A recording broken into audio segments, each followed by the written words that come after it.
اور دوسری جانب ہم یہ بھی دیکھ رہے ہیں، ٹھیک ہے ایک جانب امریکہ کی تو فرسٹریشن بہت زیادہ ہے، وہ ہر صورت میں نکلنا چاہتے ہیں، لیکن ایران کے موقف کو دیکھیں تو تہران مسلسل یہ پیغام دے رہا ہے کہ وہ اپنی قومی سلامتی، خود مختاری اور بنیادی مفادات پر سمجھوتا نہیں کرے گا۔ آپ کے خیال میں ایران اس وقت کس پوزیشن میں ہے؟ کیا جنگ اور مسلسل دباؤ نے ایران کی عسکری اور معاشی صلاحیتوں کو واقعی اتنا کمزور کر دیا ہے کہ اسے بالآخر امریکہ کے ساتھ کوئی نہ کوئی ڈائیلاگ کرنا پڑے، کوئی کمپرومائز کرنا پڑے، یا ایران کے پاس اب بھی اتنی عسکری، جغرافیائی اور علاقائی صلاحیت موجود ہے کہ وہ کسی بھی نئی جنگ کو پورے مشرق وسطیٰ میں ایک بڑے اور طویل تنازع میں تبدیل کر سکتا ہے؟ دیکھیے چلیے، میں سمجھتا ہوں کہ ایران اس وقت صرف اپنی جنگ نہیں لڑ رہا ہے، یہ ہر اس ملک کی جنگ لڑ رہا ہے جس کے اوپر بلا جواز جارحیت کی جا سکتی ہے۔ اور یہ اگر ایران کو آج کچھ ہو جاتا ہے تو آپ بالکل خاطر جمع رکھیے کہ یہ باقی خطے کے ممالک بچیں گے نہیں، ایک ایک کر کے سب کی باری آ جائے گی۔ تو ایران اس وقت اگر کھڑا ہوا ہے تو یہ بہت سارے ممالک کے لیے کھڑا ہوا ہے اور بہت سارے ممالک کی جنگ لڑ رہا ہے۔ ایران کی معاشی طاقت، ایران کی فوجی طاقت، ایران کی جغرافیائی طاقت میں سمجھتا ہوں ابھی بھی بحال ہے، ابھی بھی باقی ہے، اور وہ اس جنگ کو یقیناً پھیلا سکتا ہے۔ آپ نے دیکھا کہ ابھی بھی اس نے کویت اور بحرین پہ اٹیک کیے جب یہ دوسرا راؤنڈ شروع ہوا ہے اٹیکس کا،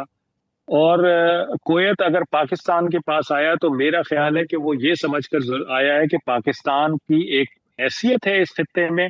ایران پاکستان کی بات سنتا ہے، تو پاکستان کے ذریعے ایران کو یہ پیغام بھجوایا جائے کہ ہمیں تنگ نہ کرو، ہمیں موقع دو اپنی صفائی پیش کرنے کا، اور ہمارے اوپر اٹیکس نہ کرو۔ تو یہ خوف ہے ایران کا جو خطے کے ممالک میں اس وقت آپ کو نظر آتا ہے۔ تو ایران کی وہ تمام طاقت، اگر یہ آپ سمجھتی ہیں کہ صرف بلاکٹ لگانے سے ایران کا تیل اور گیس نہیں جا رہا ہے تو ایران کی معیشت بیٹھ جائے گی، ایسا نہیں۔ ایران تیل اور گیس کے علاوہ بھی بہت ساری چیزیں ایکسپورٹ کرتا ہے،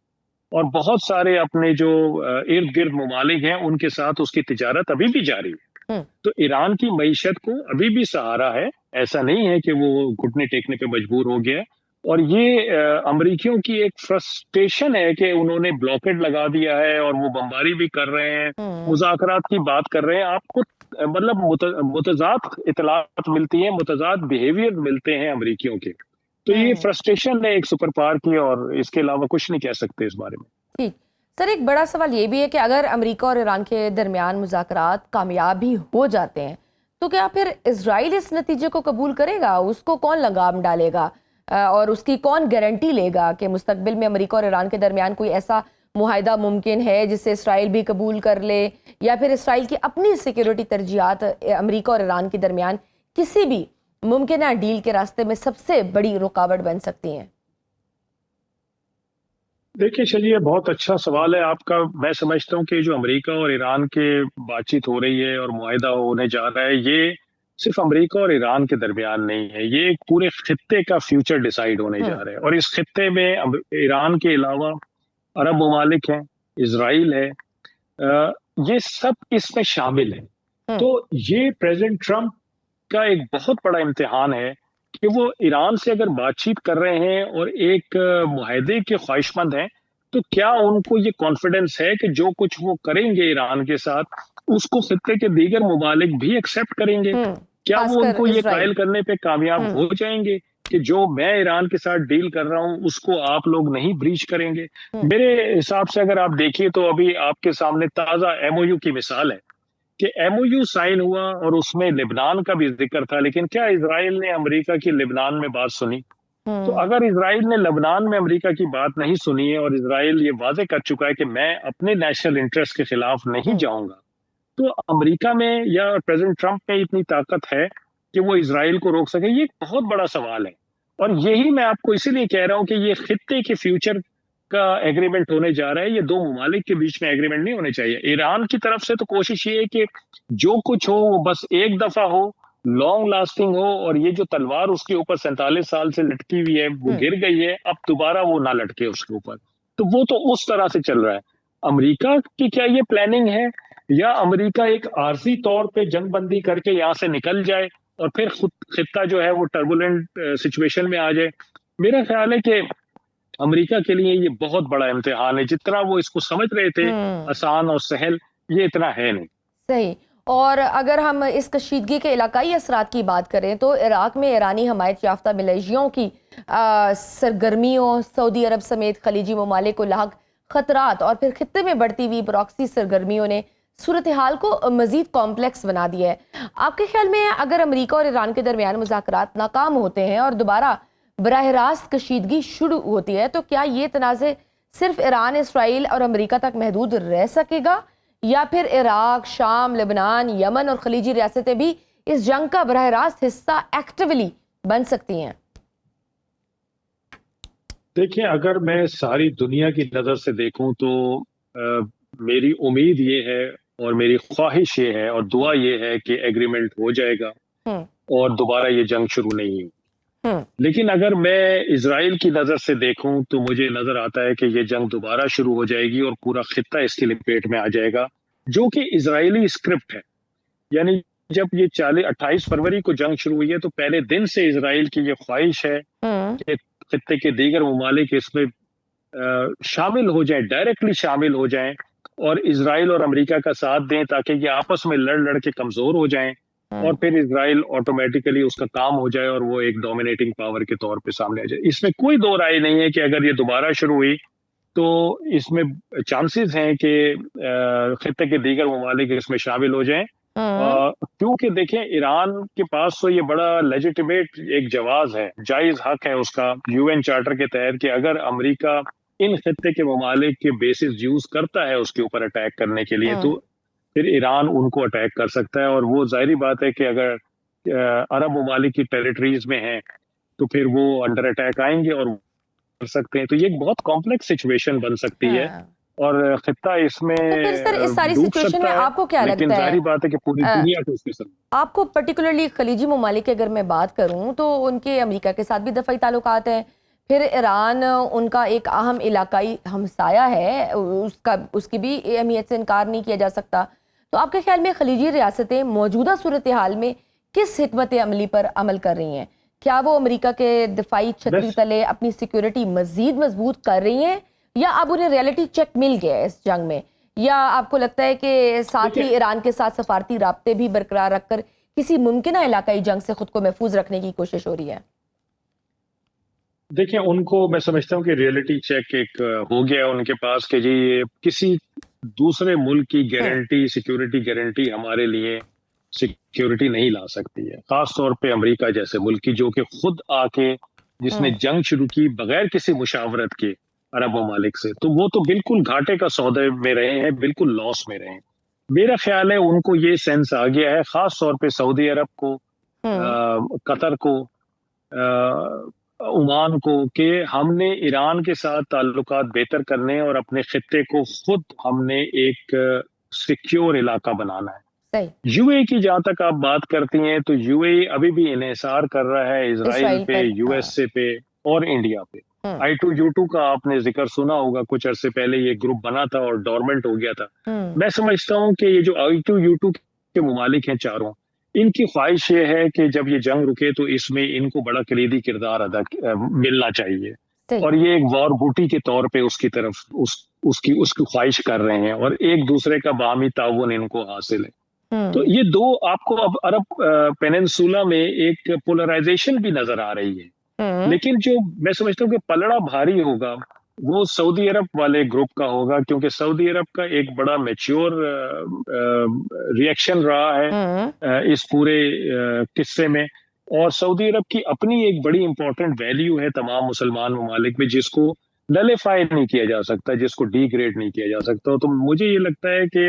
سعودی عرب اگر اس خطے کو لیڈ کرے گا تو وہ یقیناً ایران کے ساتھ اور باقی ممالک کے ساتھ ایک یکجہتی اور ایک مفاہمتی رول کی طرف جائے گا. صحیح. اور اسی تناظر میں obviously آپ نے بھی پہلے مینشن کیا ہے، ہم پاکستان اور کویت کے درمیان دفاعی اور عسکری تعاون کو دیکھیں تو کیا آپ اسے صرف معمول کے دو طرفہ دفاعی تعاون کے طور پر دیکھتے ہیں، یا پھر موجودہ علاقائی صورتحال میں اس کے وسیع تر اسٹریٹجک اثرات بھی ہیں؟ کیا پاکستان آنے والے دنوں میں خلیجی ممالک کے ساتھ اپنے دفاعی تعاون کو مزید بڑھا سکتا ہے؟